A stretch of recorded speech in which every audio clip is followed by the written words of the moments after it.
Hi, I'm Ben Kingsley, the founder of Empower Wealth, and I'm pleased to be sharing this economic and RBA update, the first one for 2022. Now, if you've become a client of Empower Wealth over the last 12 months, I want to thank you personally for entrusting us as we help you build out your financial wellbeing journey. Now, the purpose of these monthly economic updates is to help inform you of the news, the trends, the data and results impacting economic activity and how they might relate to us in terms of our personal financial journeys and our investment journeys as well, as we try to build out those wealthier tomorrows. So I also share this update on the Property Couch podcast. Now, if you're not familiar with that podcast is all about educating you on all things property, finance, and money management. So I also encourage you to check that out if you're not already familiar with that podcast or also this economic update. All right, so that in the background, let's jump straight into it. Now, but my last update was December last year. So we took January off, as the RBA does as well. And so there's so much to get through in terms of the economic updates and more broadly, the economic activity around the world. There's a few things that are challenging us at the moment. So my key themes for this month are going to be the global economic wave of the pandemic on the back of Omicron and what it's been doing to the world and the Australian economies. I also want to look at, will the RBA hold its nerve with the cash rate throughout 2022, or will they basically have their hand forced with inflation? So more to talk about that. And then finally, hang around to the end, as I'm going to share with you my biggest, or what I call my safest bet prediction in terms of the property market for 2022. Let's lead off with a summary of the health of the world economy. Now, the global economy is being challenged once again by COVID-19 pandemic, this time by the Omicron variant. It's given us very high infection rates, and this is having an impact on a couple of important areas. So we're seeing as the number of people infected, which then impacts the number of workers are able to work, as well as other people in the household are also being forced to self-isolate to reduce the further spread of the virus. Now, what is this doing? Well, on the supply side of the equation, these rolling waves of infections are causing productivity losses, supply chain shortages, supply side inflationary pressures, and the list goes on that supply side. On the demand side of the equation, whilst many countries have lifted vaccine rates to levels that assist with reducing hospitalizations and deaths and the reopening of business, many people within those economies are now being cautious about their own movements and going about their normal lives. So this has further highlighted a new wave of the variant in terms of the Omicron and how that slowed those people's movements down. And that's resulting obviously in reduced consumption, reduced spending, which is once again also impeding the economic expansion of the global economy. So the bottom line is that the pandemic is still in control of the speed of the recovery of the economy for now. And I say that for now because I want to talk more about that later. But there are some positive news that are coming out. So let's take a look at those and what we can learn from them. Now, the last few months of last year, and obviously for this month this year, I'm going to take a look at the data around COVID and what's been the impact. So how I'm going to do that is I'm going to compare the 28-day period up until the 29th of January compared to the 28-day period up until the 29th of January. So we've got the 29th of November, which is pre-Omicron, and then obviously the 29th of January, which has seen this Omicron wave move right around the world. So let's look at global infections. Firstly, for November, 14.3 million infections compared to the last 28 days of January, 81.7 million. Now that's a 470% increase on infections between those two periods. So it just really shows you, in terms of the infectious rate of the Omicron variant. Global vaccination rates, we saw 881 million doses of the vaccines delivered in 28 days in November. And then we've seen 697 million doses. Now that's a 21% decrease. We've also got to remember that higher vaccination rates means that people don't need to be vaccinated again. So we are definitely seeing that as more and more people are vaccinated, there's less reason to actually inject those people with further vaccines. Now, the booster will probably see that number increase as we're starting to see the health authorities tell us that we need a third dose to ensure that we have safety over the Omicron variant. Now, let's look at global deaths. Naturally, these are difficult numbers. In the 28 days to November last year, 198,000 people lost their lives. Now, the 28 days till January, that number increased to 210,000 people. Now, that's a 6% increase in deaths over those two periods. But of course, remembering the infection rate was 470% higher. So it's very sad that we've lost all of those lives. But this is actually a positive sign as we see more and more people, less people are dying from their infections. And also it's helping in terms of seeing, the body's responses in terms of being able to deal with these types of viruses when they hit our system. So it's actually going to help build our resistance, our human resistance to this virus moving forward as more and more people get infected and also survive. So mortality rates, we did see in November, this is where that data starts to make sense. So mortality rates up until the end of November for those 28 days was 1.39%. And the mortality rate for January in the last 28 days was 0.26. So 1.39 down to 0.26. So that's an 81.4% improvement when comparing those two periods. And that obviously means, again, that we're seeing, the pandemic not having the same type of fatality or danger to human life as what it had in those earlier stages, and certainly through the Delta strain. Now let's start to think about, okay, how has Australia done when it comes to this? And I think this is important, right? Because at the end of the day, the economic activity and our confidence relates to how well we've done. And if you watch the media, the mainstream media, some would think we've done a really terrible job in terms of managing through this pandemic. And I tend to disagree. So what I'm doing here is comparing Australia versus the US, the UK, and Singapore. So total infections for Australia, and this is overall numbers, 2.5 million infections. The US, 74 million. The UK, 16.5 million infections, and Singapore, 338. Now, you might be thinking, well, bigger populations, that's true. So let's have a look at the percentage of population vaccines first. So of the Australian population, now this is overall population, including infants, we're 79% vaccinated. The US is 64% vaccinated. The UK is 72% vaccinated, and Singapore is 83% vaccinated. Now, coming back to the point before around infection rates, well, this is where the numbers start to make a lot more sense. So when you compare the incident rate per 100,000 of the population, Australia has an incident rate of 9,911, in terms of per 100,000 people. The US has an incident rate of 22,481. The UK, on the back of Omicron, has 24,228, and Singapore has 5,788. So for every 100,000 of the population, you are significantly seeing greater infection rates in those areas where the vaccine rates are lower. Then we look at deaths. Australia has done incredibly well. Still a very, very horrible story here. 3,632 deaths at the time of recording. America, 882,000. They will hit 1 million people who will die from this virus, unfortunately. The UK, 156,000 people, and Singapore, a terrific story in Singapore with 853 people losing their lives. Still horrible, but some pretty good numbers. Case fatality ratio, this is the one that matters. So again, the number of people who are getting the virus and are surviving versus the number of people, or the ratio of people who are passing away. So Australia, really top marks here, where we're 0.14%. So that's an incredibly low case fatality rate.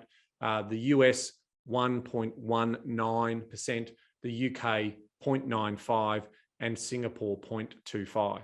So why did I want to highlight this data? Well, again, I want us to get confident about how we go about our lives, confident about how we show up and live our lives and build that economic activity that's important to keep the economy moving forward and keep people in jobs.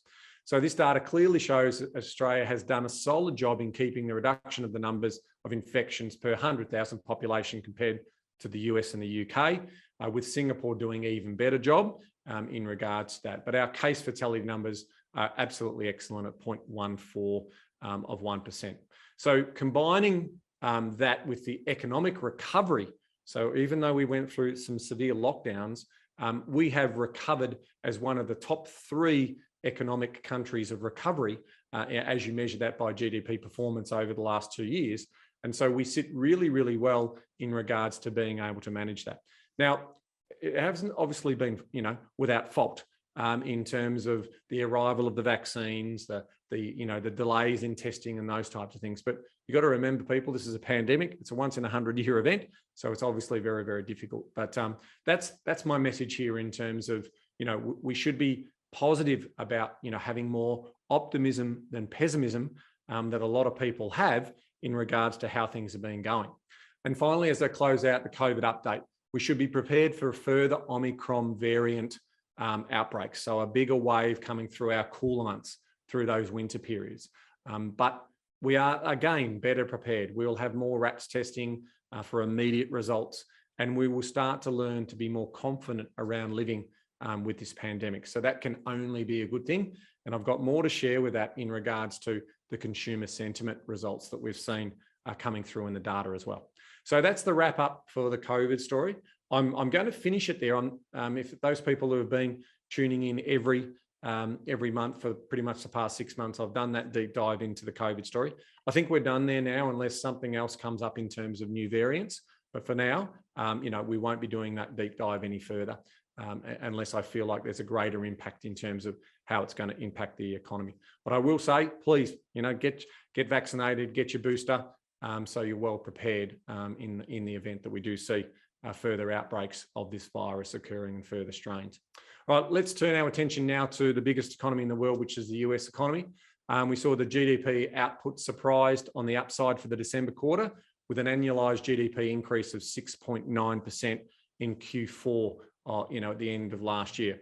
Now, that comfortably beat market expectations of a 5.5% rise, and output has been growing fastest annual pace since September 2020. So they're also sort of bouncing back in terms of that.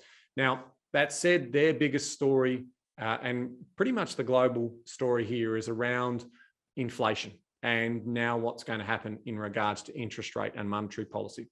So last week, we saw the Fed Reserve Chair, which is Jerome Powell, signal that a rate rise will be coming in March, i.e. next month. So the big question of this hike is, will it be a 25 basis points or a 50 basis point spike, to be able to start to show signs of that economy's overheating in regards to inflation, and they need to do something about it. So he does need to address this inflationary concern, and his best mechanism to do that is obviously through increasing interest rates. Now, one of the big important things that we need to understand is, even though he has to do that, he's got one thing in his favor, and that is that the labor market is strong. So we have seen, even though we saw a read of 7% for inflation, they want to get that target down to 2%. He's got a strong labor market. So really it's a supply side challenge that he's got in terms of that inflation, because he's also achieved real wages growth in that particular market. Now, I just want to read one of his comments from the meeting, or from last week's meeting. And this was, because this is an important comment for me. If these high levels of inflation get entrenched in our economy and people's thinking, then it's inevitable that this will lead to a much tighter monetary policy for us, and it could lead to a recession. Now, that is where he's also talking about the impact in regards to if people's belief, then we've got this challenge that people will just start to think that everything costs more, and businesses will start to say, well, actually, I'll start putting my prices up as well. And that's that flow on and contagion effect that is always dangerous when it comes to inflationary pressures in an economy. So he wants to be challenging those people to sort of say, try and keep your prices where they are. If we can fix these supply chain shortages, and also the labor and productivity shortages on the other side of the pandemic, hopefully we can get inflation, the inflation genie back in the bottle. And that's effectively what they're trying to do when it comes to that. So, how do I summarize that? Well, the Fed Reserve have a very difficult job. This is a balancing act in terms of trying to keep inflation in check whilst also growing the economy. And, as I said, he's got one thing in his favour, and that is that strong labour market. When we do look at that labour market, let's take a look at the data. The jobs data still shows unemployment fantastically 3.9%, and there are still over 10 million job vacancies, which would suggest that, again, there is enough economic momentum to carry through on these rate rises that he has been signalling to the market to cool off inflation in terms of what that looks like. Finally, in wrapping up the US market, let's take a quick look at the US housing market. New home sales rose 11.9% to 811,000 annualized pace in December. That's the 9th month of those highs. Dwelling prices were 18.3% higher over the year to November, according to S&P CoreLogic's data. High prices and expectations of higher mortgage rates has not yet been enough to dampen buyer demand. At the same time, supply has been held back by shipping bottlenecks, labour shortages, and higher price inputs. That inflationary story that we were talking before about. All right, turning our attentions to China now, the world's second biggest economy. Annual GDP slowed to 4% in the December quarter, beating consensus forecasts of 3.3%, but still down on the 4.9% in the third quarter. In quarterly terms, GDP rose 1.6% in the December quarter, up from a 0.7% increase in the September quarter. Leading up to the Winter Olympic Games, China is still trying to pull off the COVID elimination strategy. This is resulting in stricter lockdown measures, thus impacting the Chinese economy for the first quarter of 2022, and will be combined with a downturn in the real estate sector and power shortages. So they've got some headwinds when it comes to their short-term economic outlook. Industrial production jumped 4.3% in the year to December, beating consensus expectations of a 3.7% rise. Mining and manufacturing growth continued to accelerate, while growth in services production slowed. However, industrial output is likely to take a hit in the coming months alongside the Lunar New Year break and the virus containment measures looking into the Olympics. Looking at their annual retail sales, slowed considerably in December, falling 1.7% from 3.9% in November. Sales have been heavily impacted by the sporadic lockdowns and the country's pressure on their zero COVID-19 strategy. And there is one area of the Chinese economy that I'm really keeping an interesting eye on in 2022. Recently, the Chinese government reached out to global financial leaders, urging them to reconsider interest rates, moving or rising interest rates on the back of inflationary pressures. Now, why would they do that? Well, it's really clear. Because they have a very, very high level of debt in the housing sector with developers like Evergrande, and them being able to meet those debt obligations. So these rate hikes will put great pressure on these larger developers in China to meet those existing debt obligations. Now, if you play that out further, if the property market in China corrects significantly, then that's not good news overall for the Chinese economy. And as being the world's second biggest economy, that's also not good news for the flow-on effect in terms of the broader global economy. So this is definitely a story that we need to be watching in terms of what's actually happening to those debt obligations by those mega developers in China and what the Chinese government is going to be able to do to support them. That is a real challenge for China, and we know how important that property sector is to the internal Chinese economy. Now, that's the negative story for China.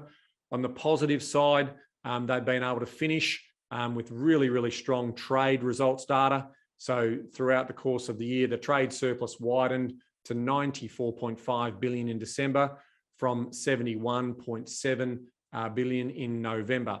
This took the annualized trade surplus to 676.4 billion, and it's the largest on record despite ongoing trade tensions. Imports grew 19.5% to the year to December, while exports increased by 20.9% over the same period. Exports reached record highs in December, consistent with a strong global demand for Chinese goods throughout 2021. So there's no doubt that they know how to produce things and also export them. In terms of the Eurozone, consumer confidence deteriorated to a minus 8.5% in January from a minus 8.4% in December, according to the European Commission measure. The result, however, was better than the consensus. A lot of people thought it would be worse on the back of Omicron, but this is again another sign of people learning to live through the pandemic. Consumer prices increased 5% over the year to December, according to the final figures released overnight. This result is up from the preliminary 4.9%, matching market expectations. Underlying inflation, here's the inflation story in the Eurozone, reached 2.6% year on year, consistent with the preliminary figures. Despite rising inflation, the head of the European Central Bank, the ECB, Christine Lagarde, suggested that the EBC will be slower in response to price pressures compared to the US Federal Reserve, meaning that they're not in any rush to raise interest rates there just yet. On the back of what's happening in the US, we've got to look at the equity markets. Basically, the equity markets took a significant hit on the back of the growing monetary policy interventions in the US to curb inflation. Tech growth stocks on the NASDAQ took significant falls as investors forecast a slowing economic growth story on the back of higher interest rates for both business and consumers to pay. So those PE ratios, those valuations that got way ahead of themselves have certainly been pulled back. Looking at the Aussie market, we weren't immune either. The ASX 200 is off its early January peak to be down over 10% during January. And let's not forget our good friends in the crypto space. Cryptocurrencies are also well out of favor over the past couple of months, falling pretty much 50% or more from their record highs that they set in 2021. Now, what's interesting for me in terms of as I look at equity markets, we did see record numbers of private investors, jumping into the share markets and the crypto markets throughout the course of 2020 and 2021. Now they're starting to see a lot of red ink potentially in their trading, and that's going to, basically put pressure on their nerves in terms of whether they'll stay in that market or not. So whilst we did see this flood of money coming into the markets and everyone doing very, very well, this is really going to test the nerves of those investors and their psychology as an investor in terms of whether they stay in, they cut their losses, they take those losses. Because history says, you don't really have confidence in terms of getting more money into the market in a falling market. And so it really is going to be quite interesting in terms of how that plays out from an equity markets point of view. In terms of the overall story and coming back into the Australian market, I always start by talking about the RBA. And what I'm talking about here is their decision today. But before I do that, I thought it was prudent to basically go back and think about what they talked about prior to this latest RBA update today.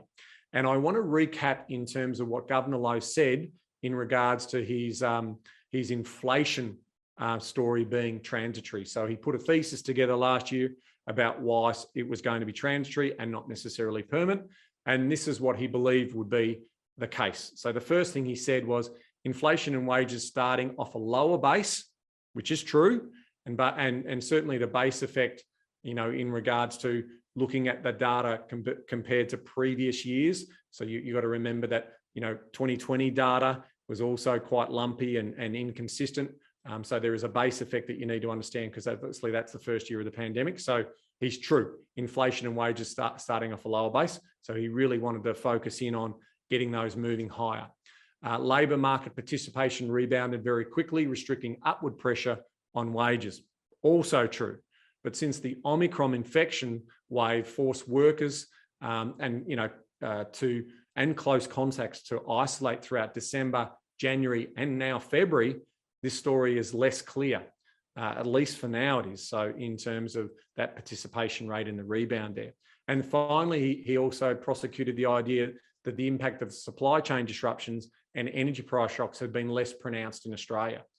This is also true, but the Omicron spread has made supply chain disruptions far more real for us around this time around. So we are seeing some of those shortages and so forth. So that has an inflationary impact around what those things. So that's the backdrop of what we talked about when we saw the December inflationary read. And so what were those numbers? So underlying inflation increased by 1% in the December quarter to be 2.6% higher over the year. Now, this is the highest annual reading in more than 7 years, and the second consecutive reading within RBA's target band. Remember, they like to keep inflation within 2 to 3%. Headline inflation rose 1.4% for the quarter and 3.5% over the year.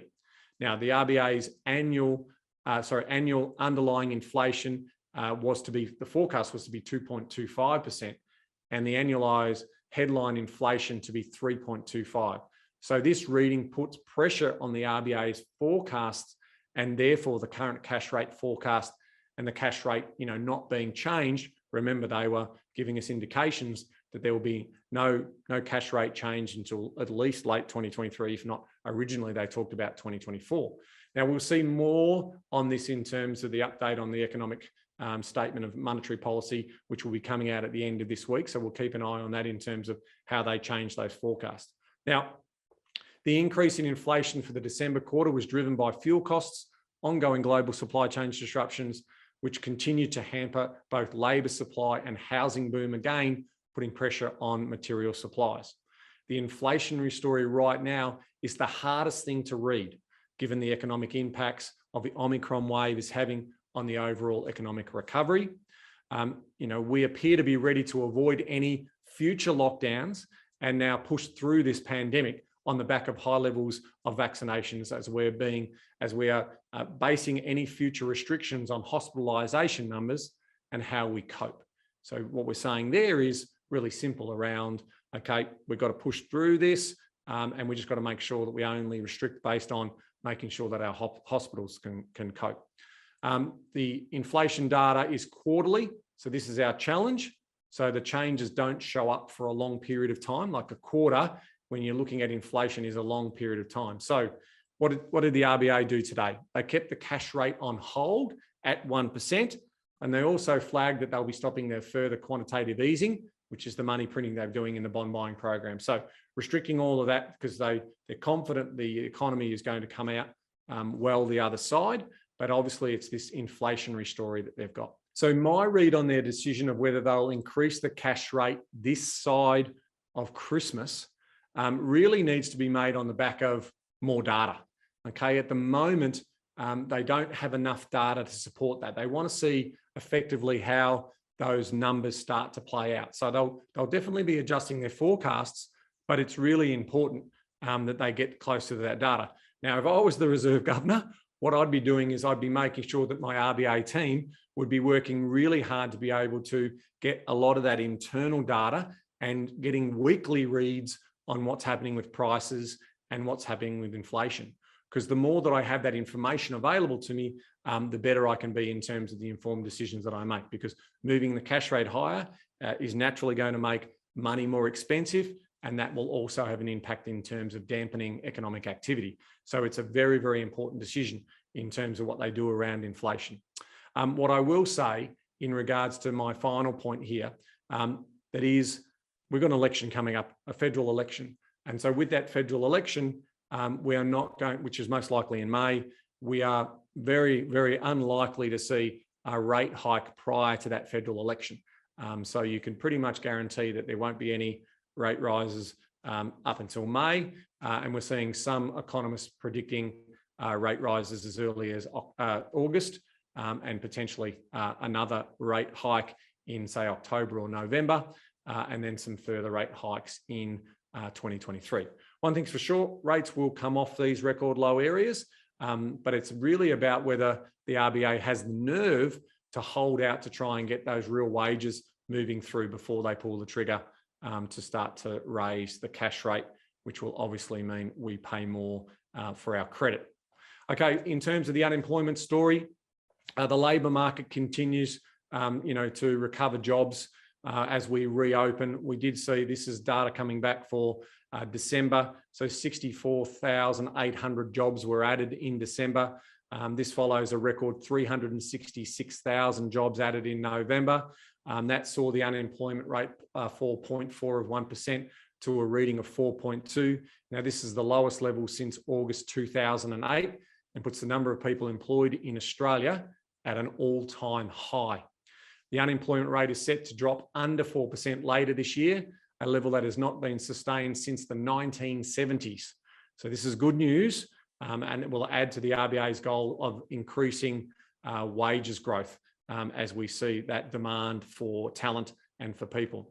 Hours worked also lifted by 1% in December to hit a record level nationally, and this also was the highest record for individual states as well. Now, while the Omicron presents a near-term challenge, the outlook for the labour market is still strong. Isolation requirements will continue to impact businesses in the coming months, but in the immediate sharp pressure will ease as we get literally outside the other side of hopefully the pandemic's real drag on the economy. Consumer confidence and sentiment.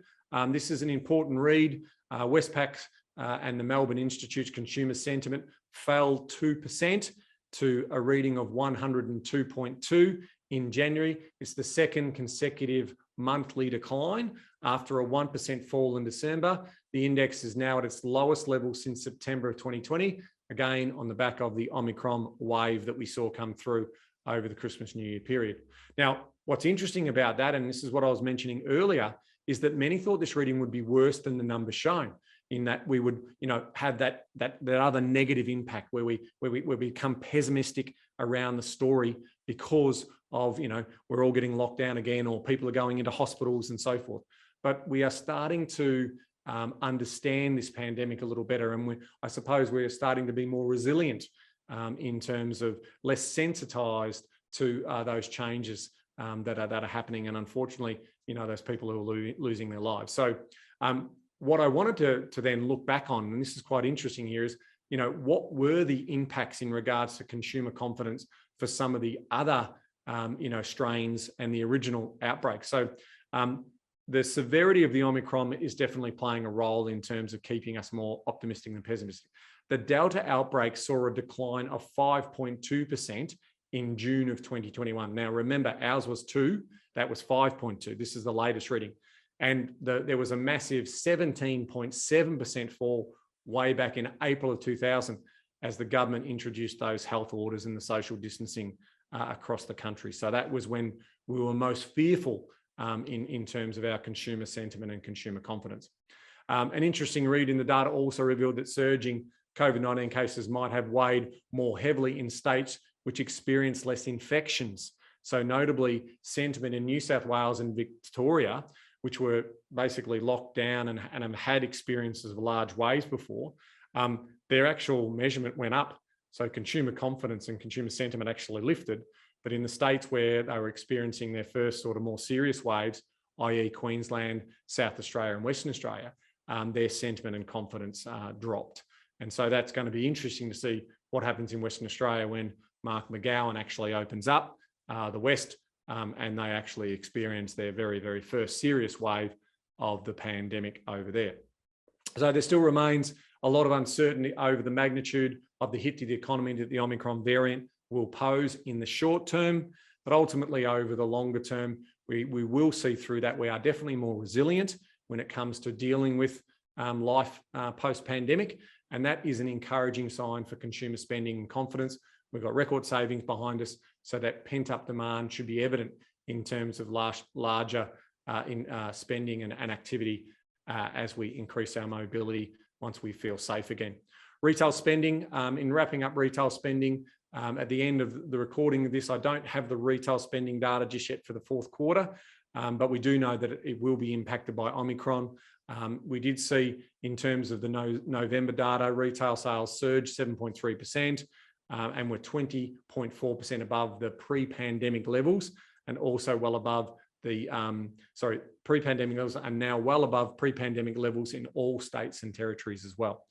This result is the largest monthly jump in retail sales since May 2020, following the end of the national lockdown. So again, when we get our freedoms, when we feel confident about the health story, we get out there and start spending. So that is a good story. But we've got to remember that the retail sales figures that we'll be seeing in the next few months will be pretty ordinary because we've definitely seen less people out and about during this Omicron strain. So December's data and January's data is going to look pretty weak on the back of that Omicron lockdown or restrictions of movement. Business sentiment, we're getting close to pushing through The business confidence index plunged 25 basis points to a -12 in December on the back of Omicron surge again. So business confidence is important for future investment. And obviously we're seeing exacerbated labour shortages and supply disruptions. So this marks the lowest reading since May of 2020 and the sharpest monthly decline since March of 2020. The fall in business conditions, so that was business confidence, business conditions in December was much less pronounced. Conditions only slid 3 points to be +8, and that's narrowly above the 10-year average, which is a +6, as businesses have found ways to adopt to changing conditions throughout the pandemic. In other inflation-related forecasting, price pressures are continuing to build with all 4 major measures recording in the survey. It's a near record high level. So we are going to see more and more of those inflation numbers start to come through in the coming months. Let's just hope that, again, it's an Omicron story and it's not necessarily embedded or permanent in our inflation story. So in summary, we're currently seeing business sentiment in terms of confidence and conditions. The near-term outlook is being impacted by the pandemic. Looking for the medium-term sentiment is set to improve as case numbers fall and underlying conditions still remain very strong. And the speed humps presented by Omicron are likely to only delay rather than derail the economic recovery. Now, we've covered off a lot of ground here, and usually I'd also start to talk about housing supply, credit, lending, approvals, those types of things, but it's too long already an update. So I promise in my next update that I'll give a deeper dive into the property market, but I will finish with a review of the 2021 property results. So in annual terms, based on our good friends at CoreLogic, their data showed that the overall property prices or dwelling prices grew by 22.1% across the year to December. That's across Australia. Let's take a look at those changes because I think it's important for you to know where you sit. So I'll just do the annual change. Across Australia, we just heard 22.1%. Combined regions outperformed the national market, 25.9%. Combined capitals, 21%. So regions outperformed the cities naturally as people looked for their regional retreat. Regional Tasmania, 29.5%. Regional WA, 15%. Regional South Australia, 17.1%. Regional Queensland, very hot, 25.2%. Regional Victoria, 24%. Regional New South Wales, 29.8%. Very, very hot. Canberra, let's go to our capital cities, 24.9%. Darwin, 14.7%. Hobart, 28.1%. Perth, 13.1%. Adelaide, 23.2%. Brisbane, 27.4%. Melbourne, 15.1%. And Sydney, 25.3%. So there you have it. You know, a year like very few other years where the rising tide did lift all ships. Now, you have to go way back to the late 80s, the 1980s, to see a year like it. So it just basically goes to show you what's happened. In terms of where my next attention draws my eyes, I'm really keen to see what starts to come out in the census data this year, just to basically have a look at how many folks actually bought a second regional lifestyle property and versus, you know, keeping their city property. So, you know, we said that this was owner occupied led, but I suspect there's a lot of households now that are carrying a second holiday home or lifestyle property as part of, you know, cheaper interest rates. And that's also pushed property prices up in those regions. In terms of the market outlook for 2022, I'll promise to give you a more extensive update next month. And I also encourage you to listen in to the Property Couch podcast where Bryce and I will be having more extensive conversations and chats around where we see the outlook for the property market and also getting in some of the country's leading experts to also talk about their views on where they think the property market is heading in 2022. But I did promise you one sure bet for 2022, and that is, this is my sure bet for the market, that even though we saw rising tide lifting all ships when it comes to price values, I think it's going to be a rising tide lifting all ships when it comes to rents in 2022. So I actually see strong pressure on rents, basically on the back of very, very low vacancy rates right across the country, further migration and immigration coming into those areas where those low vacancy rates are.